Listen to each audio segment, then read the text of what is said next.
Isa pong kilalang crypto analyst na si Chat Nerd ang muling nagbigay ng mainit na pananaw tungkol po kay XRP. Ayon po sa kanya, ang dating price targets na $8, $13 at saka $27 ay masyado raw mababa. Ipinapakita raw ng mga bagong pattern sa chart na maaaring mas mataas pa ang kayang abutin ni XRP sa mga darating na buwan. Ang kanyang bagong assessment ay nakabatay po sa paulit-ulit na historical patterns at fractal behavior na lumalabas sa market structure ni XRP. Kaya yan po ang siyang ating pag-uusapan sa video na ito. Pero bago po tayo magpatuloy, ay pakibasa na lamang po muna ang disclaimer dito po sa ibaba ng ating screen. Ayan, bakit nga ba sinasabi ng analyst na masyado nang mababa ang dating targets? Yan, sabi po rito, crypto analyst Chart Nerd has shared a new perspective on XRP's potential trajectory, indicating that his earlier price targets of $8, $13, and $27 might not fully capture the digital assets long-term potential. Yan, paliwanag po natin yan. Ayon daw po kay Chart Nerd, ang dating target na $8, $13 at ang $27 ay posibleng hindi pa sumasaklaw sa tunay na potensyal ni XRP. Nakita daw niya sa chart na may mas malalim pang pattern na inuulit ng market at ito po ang maaring magtulak sa presyo ng mas mataas kaysa sa inaasahan ng karamihan. Para sa kanya, si XRP ay handa na para sa isang bagong yugto ng paggalaw na pwedeng magbago sa buong pananaw ng mga traders. Sa market impact, kapag tumama po ang ganitong analysis, siguradong magkakaroon ng massive bullish sentiment sa community na magtutulak po sa pagtaas ng demand at trading volume ni XRP. Ngayon ay ano po ang basihan ng kanyang bagong pananaw?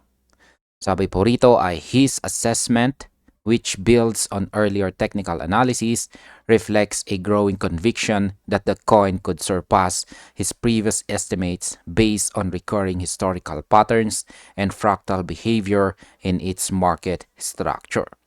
Yan po ang kanyang bagong pananaw ay nakabatay po sa malalim na technical analysis at mga fractal patterns na nakita po niya sa nakaraan.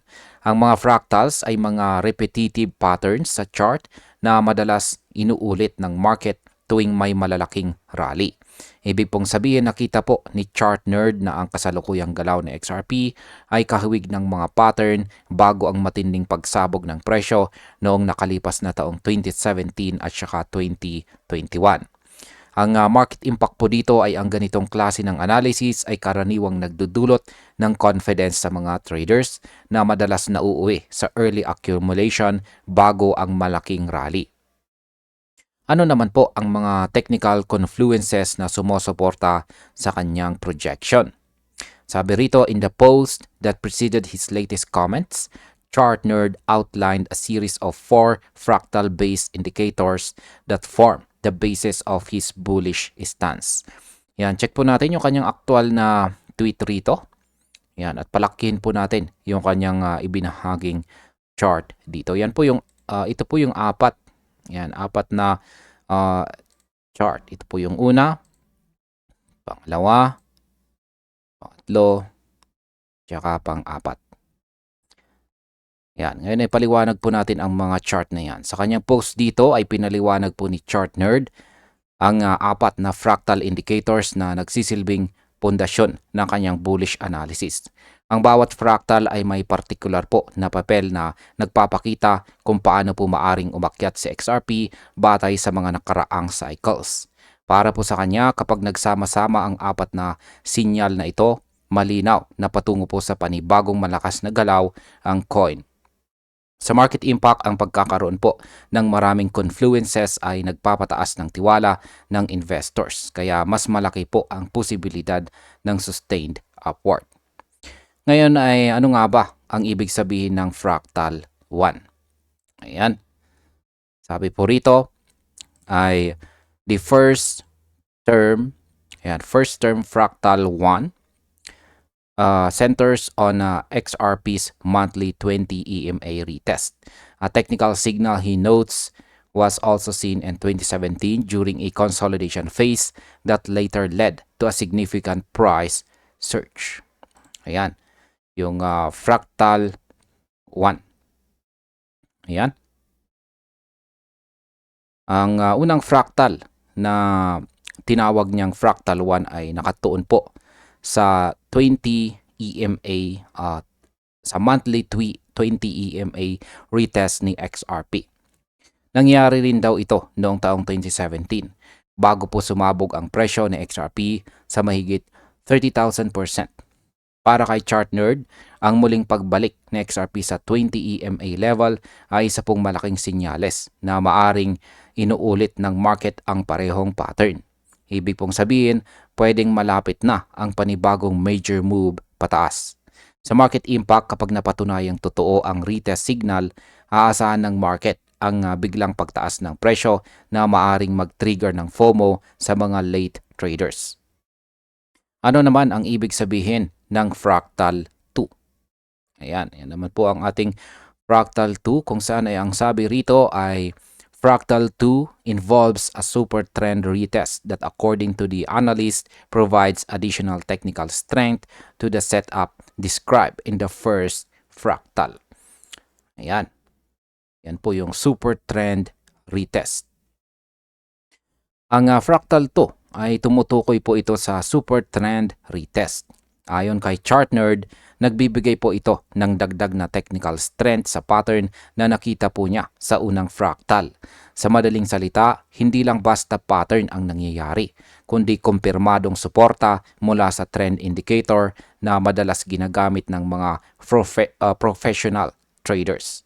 Sa market impact, ang kombinasyon po ng EMA retest at super trend signal ay nagbibigay ng matibay na base or foundation para sa bullish sentiment. Kaya maaari pong magsimula ang pagtaas ng presyo anumang oras. Yan, dito naman po tayo sa Fractal 3 kung ano naman ang ipinapakita nito. Yan, sabi po rito ay the third element, Fractal 3, focuses on the absence of a blow-off top and the monthly RSI combined with Fibonacci extension levels that point to price regions of $13 and $27. Yan. Check po natin yung chart ng Fractal 3. Ayan, or third fractal. Ito po ay tumitingin sa RSI at Fibonacci extension levels. Napansin ni Chart Nerd na wala pang blow-off top o overbought signal sa monthly RSI, kaya may espasyo pa sa XRP para tumaas. Bukod dito, ang Fibonacci levels na 1.414 at 1.618 ay nakaturo sa mga price targets na $13 at saka $27. Ito po ang parehong levels na naabot noong taong 2017 cycle. Kaya malaki po ang posibilidad na maulit muli ito. Sa market impact, ang ganito pong setup ay nagsasabi na nasa kalagitnaan pa lang tayo ng bullish phase. Kaya marami pang pwedeng mangyari pataas bago ang totoong peak. Ano naman ang ibig sabihin ng Fractal 4? Ayan, dito naman po tayo sa Fractal 4 na chart. Pero bago po yan ay basahin muna natin kung ano yung sabi po rito tungkol sa Fractal 4 na yan. Yan, his fourth fractal based on a 3-month Gaussian channel regression band identifies how past declines consistently found support near this lower boundary before breaking through red resistance zones. Ayan. Balikan po natin yung chart. Dito po sa Fractal 4, ginamit ni Chart Nerd ang 3-month Gaussian Channel Regression Band. Napansin po niyang sa tuwing bumabagsak sa XRP, laging nakakahanap po ito ng suporta sa lower boundary ng band bago po muling bumangon at basagin ang resistance zone. Ang ganito pong pattern ay nagpapahiwatig na malapit na tayong muling makakita ng breakout gaya ng mga nangyari sa nakaraang bull runs. Sa market impact, kung totoo po ang pattern na ito, posibleng mag-signal po ito ng bagong cycle na magpapataas sa presyo ng XRP sa mas mataas na antas. Paano naman po nag-react ang market sa analysis na ito? Yan, sabi po rito ay the analyst summarize that all four fractals collectively paint a story of higher valuations ahead for XRP. Several users on X responded with differing interpretations of his outlooks. Yan po ulit. Yung kanyang apat na four fractal charts. Dito po sa buod ni Chart Nerd, ang apat na fractals ay bumubuo ng isang kwento ng pagtaas ng presyo ni XRP. Ngunit tulad po ng inaasahan ay iba-iba ang reaksyon ng mga tao sa social media. May mga traders na sumang-ayon at sinabing masyadong ang mababa ang mga target na $8, $13 at saka $27. Habang may ilan namang nagduda dahil po sa tagal ng hindi umaabot sa XRP sa ganitong presyo. Sa market impact, ang mga ganitong debate ay karaniwang nagdudulot ng volatility sa presyo. Pero madalas ding magbigay ng momentum kapag nanalo ang bullish sentiment. Bilang panghuling katanungan ay ano po ang patuloy na pinagtatalunan tungkol sa kinabukasan ni XRP? Ayan, sabi po rito tungkol dyan ay despite differing opinions, the technical framework outlined by ChartNerd underscores a continuing belief among some market analysts that XRP could be on the verge of replicating past performance cycles. Yan, sa kabila daw po ng mga magkakaibang opinyon, nananatili ang paniniwala ng maraming analyst na maaari pong ulitin na XRP ang kanyang nakaraang performance cycles. Ang pagkakatugma ng iba't ibang indicators tulad ng EMA, RSI, Fibonacci at saka Gaussian channel ay nagpapakita ng posibilidad ng bagong major rally. Kung mangyayari po ito, maaaring maabot na XRP ang presyo na lampas pa sa dating mga target. Sa market impact, kapag nasimulan po ang bagong cycle na ito, pwedeng sumama ang buong altcoin market sa sabayang pagtaas, gaya ng nangyari noong taong 2017. At bilang panghuli, ang aking opinyon naman tungkol dito ay kung susuriin po natin ang lahat ng fractals ni ChartNerd, malinaw na meron pong matibay na technical na base or foundation sa XRP para po sa panibagong pag-angat. Pero bilang mga traders at investors, kailangan nating tandaan na ang fractal patterns ay hindi po laging eksaktong nauulit. Ang dapat po nating gawin ay gamitin ang analysis na ito bilang gabay, hindi garantiya. Sa ngayon, mukhang handa na po talaga sa XRP para sa isang malawakang rally kung magtutugma ang technical at fundamental factors.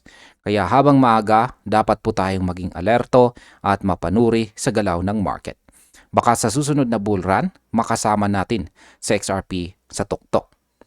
At ayan, hanggang dito na lamang po tayo sa video na ito mga ka-crypto. Marami pong salamat sa panonood.